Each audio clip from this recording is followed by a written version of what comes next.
السلام علیکم ورحمۃ اللہ وبرکاتہ۔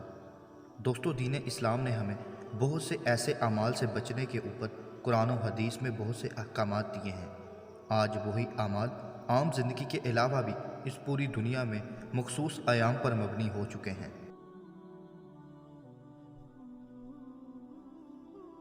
اور انہی برے اعمال میں ایک جھوٹ بولنا جو کہ آج پوری دنیا میں اپریل فول کے نام سے مخصوص کیا گیا ہے۔ عام زندگی میں بھی ایسے اعمال کرنے کے علاوہ مغرب میں آج ان برے اعمالوں کو خوشی سے کیا اور مخصوص دنوں پر کیا جاتا ہے۔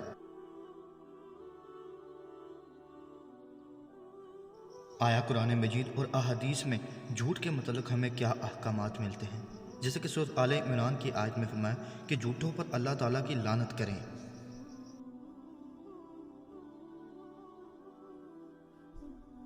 اسی طرح صحیح بخاری، صحیح مسلم اور مشکوٰۃ المصابیح میں حضرت عبداللہ ابن مسعود رضی اللہ عنہما بیان کرتے ہیں، رسول صلی اللہ علیہ وآلہ وسلم نے فرمایا، سچائی کو اختیار کرو کیونکہ سچائی نیکی کی طرف رہنمائی کرتی ہے اور نیکی جنت کی طرف رہنمائی کرتی ہے۔ آدمی سچ بولتا رہتا ہے اور سچائی کا متلاشی رہتا ہے، حتیٰ کہ وہ اللہ کے ہاں صدیق بہت سچا لکھ دیا جاتا ہے۔ اور تم جھوٹ سے بچو کیونکہ جھوٹ گناہوں کی طرف رہنمائی کرتا ہے اور گناہ جہنم کی طرف رہنمائی کرتا ہے۔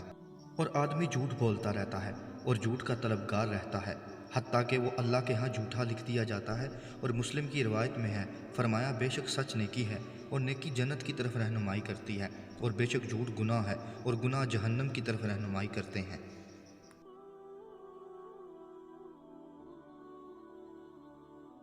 اسی طرح جامعہ ترمذی، سنن ابی داؤد اور مسند امام احمد اور مشکوٰۃ المصابیح میں معاویہ بن حیدہ رضی اللہ عنہما کہتے ہیں کہ میں نے نبی کریم صلی اللہ علیہ وآلہ وسلم کو فرماتے سنا ہے، تباہی اور بربادی ہے اس شخص کے لیے جو ایسی بات کہتا ہے کہ لوگ سن کر ہنسیں، حالانکہ وہ بات جھوٹی ہوتی ہے، تو ایسے شخص کے لیے تباہی ہی تباہی ہے۔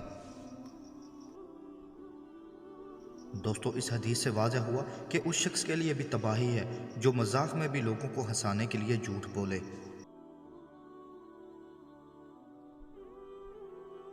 لیکن اسی کے ساتھ دوستو، دین اسلام میں بعض مقامات پر جھوٹ بولنے کی اجازت دی ہے، جیسے کہ سورہ النحل کی آیات میں فرمایا، جو شخص اپنے ایمان کے بعد اللہ سے کفر کرے بجز اس کے کہ جس پر جبر کیا جائے اور اس کا دل ایمان پر برقرار ہوا، مگر جو لوگ کھلے دل سے کفر کریں تو ان پر اللہ کا غضب ہے اور انہی کے لیے بہت بڑا عذاب ہے۔ یعنی کہ جان بچانے کے لیے کلمہ کفر بھی جائز ہے، لیکن اس کے لیے بھی یہ شرط ہے کہ دل میں ایمان ہونا چاہیے، صرف جان بچانے کی حد تک یہ حکم ہے۔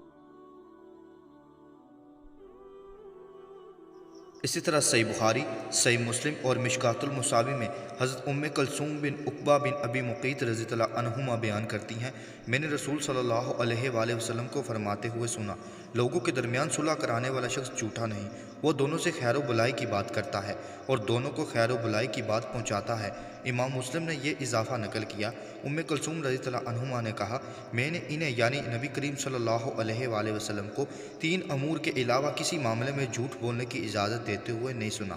لڑائی جنگ میں، لوگوں کے درمیان صلح کرانے میں اور میاں بیوی کے باہم گفتگو کرنے میں۔ دوستو، اس حدیث سے واضح ہوا کہ 3 جگہوں پر جھوٹ بولنے کی اجازت دی گئی ہے۔ پہلا، جنگ میں، جیسے کہ صحیح بخاری، صحیح مسلم اور مشکوٰۃ المصابیح میں حضرت جابر رضی اللہ عنہما بیان کرتے ہیں، رسول صلی اللہ علیہ وآلہ وسلم نے فرمایا، لڑائی تو ایک دھوکہ ہے۔ اسی طرح لوگوں کی صلح کرانے میں بھی اگر جھوٹ بولا جائے، یعنی کہ اگر 2 آدمی لڑ پڑے ہیں اور ان کی صلح کرانے میں بھی جھوٹ بولنے کی اجازت ہے۔ اور تیسرا، میاں اور بیوی میں ایسے معاملات جن میں فساد پیدا ہونے کا خدشہ ہو تو اس فساد کو ختم کرنے کے لیے میاں بیوی سے اور بیوی میاں سے جھوٹ بول سکتی ہے۔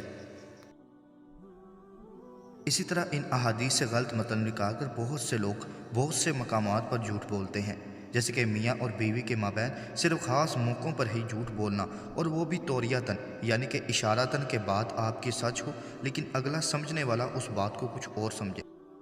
اور یہ جھوٹ بھی فساد ختم کرنے کے لیے اور مجبوری کے تحت توریتاً اشارتاً، یعنی کہ آپ سچ بولیں اور دوسرے کو اس بات کا کچھ اور مطلب لیں، جس کی ایک مثال کہ ایک بزرگان دین کو بہت سے لوگ ملنے آیا کرتے تھے، لیکن وہ اپنی مصروفیات کی وجہ سے ان کو وقت نہیں دے پاتے تھے، اس لیے انہوں نے اپنے کمرے کا نام لاہور رکھا۔ تو جب وہ لوگ ملنے آیا کرتے تو ان کے خادمین کہتے کہ وہ تو لاہور گئے ہوئے ہیں۔ اب بات تو یہ سچ تھی، لیکن آگے سمجھنے والے کچھ اور مطلب لیتے، اور یہ بھی صرف مجبوری کے تحت ہی اشارتاً ایسا جھوٹ بولا جا سکتا ہے۔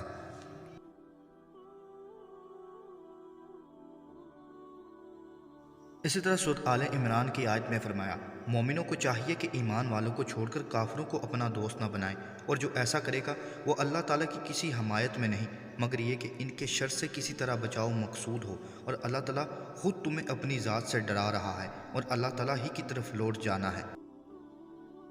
اس آیت سے واضح ہوا کہ کافروں کے شر سے بچنے کے لیے آپ جھوٹ بول سکتے ہیں، جس کی ایک مثال سورۃ انبیاء میں جب حضرت ابراہیم علیہ السلام نے اپنی قوم کی بتوں کو توڑا، لیکن آپ نے جھوٹ توریتاً اشارتاً بولا تھا، کیونکہ پیغمبر جھوٹ نہیں بولتے۔ کہنے لگے، اے ابراہیم، کیا تو نے ہی ہمارے خداؤں کے ساتھ یہ حرکت کی ہے؟ آپ نے جواب دیا، بلکہ اس کام کو ان کے بڑے نے کیا ہے۔ جب آپ نے کلہاڑا بڑے بت کے کندھے پر رکھا اور یہ بات کہی تو لوگ بڑے بت کے متعلق ہی یہ بات کو سمجھ پائے۔ تم اپنے خداؤں سے ہی پوچھ لو اگر یہ بولتے چالتے ہوں۔